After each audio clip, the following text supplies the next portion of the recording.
കേട്ടുവോ പൂപ്പാലയിൽ രാപ്പാടി പാടും പ്രേമരാവിൻ ചിന്തുകൾ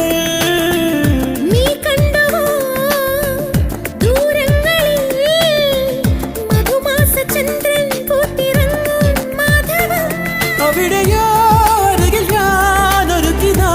പക്ഷിയാ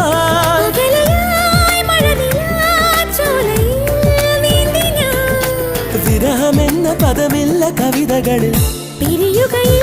ഒരു നിമിഷം സുന്ദരൻ എന്നോമൽ സുന്ദരി